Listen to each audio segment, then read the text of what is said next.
Hello dear students.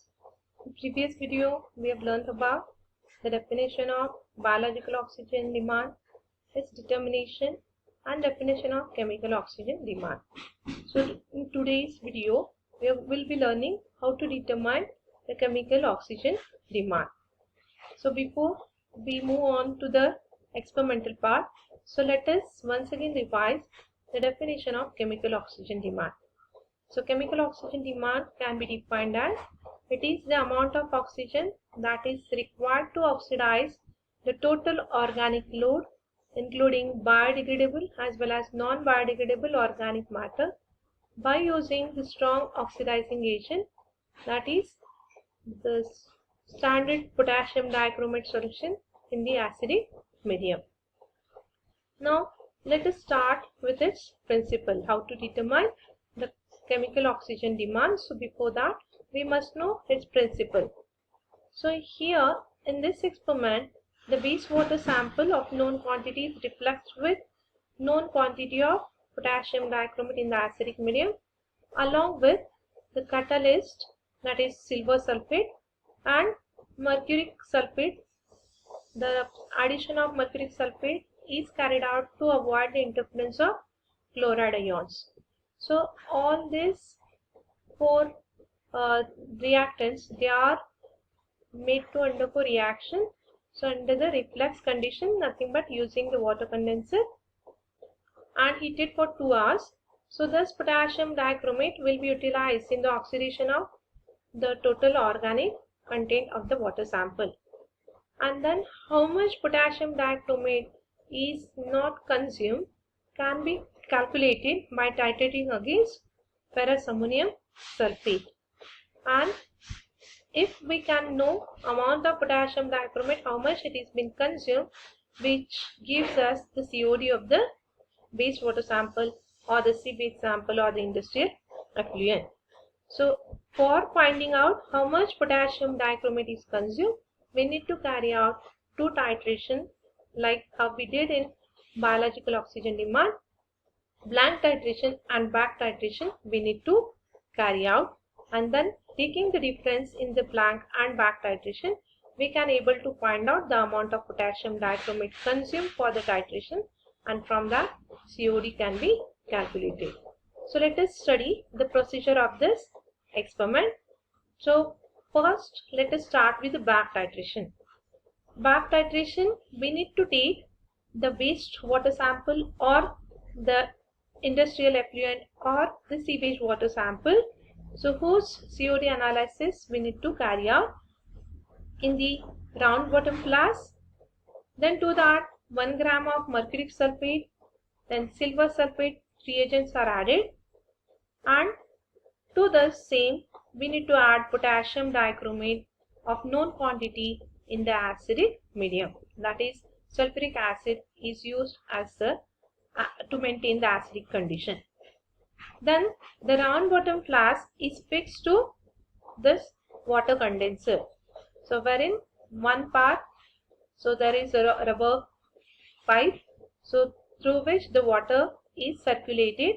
So one pipe will be allowed to water to come out.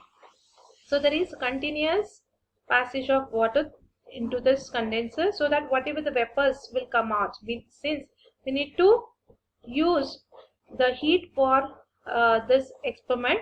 So if the 2 hours if it is heated without condenser, then nothing will be left out, so everything gets evaporated. So to avoid the evaporation of the solution, the water condenser is fixed over the round bottom flask so that whatever the vapors will be coming out, so those get condensed using this water condenser. So the reaction mixture has to be reflexed for 2 hours. So during this 2 hours, so potassium dichromate will be utilized in oxidation of that organic matter. And then after 2 hours, the reaction mixture is cooled under tap water and titrated against standard FAS solution. The cooled that sample has to be titrated against FAS solution using Perrine indicator. This Perrine indicator is 110 phenanthroline with Fe+2 complex, and this is red in color, blood red in color. When it is added, the solution doesn't turn red because this is also a redox indicator which can change the color when the conditions of the reaction changes. In the oxidized form, it is bluish green in color because Fe+2 gets oxidized to Fe+3. In presence of potassium dichromate, it shows its color green, whereas when it comes back to its original form, that is Fe+2 form, it changes to a red color.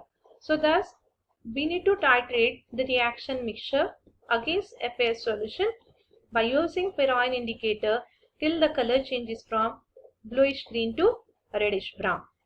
So this is the back titration. In this titration, what we'll be learning or what we'll be getting, it is the amount of potassium dichromate that is not consumed.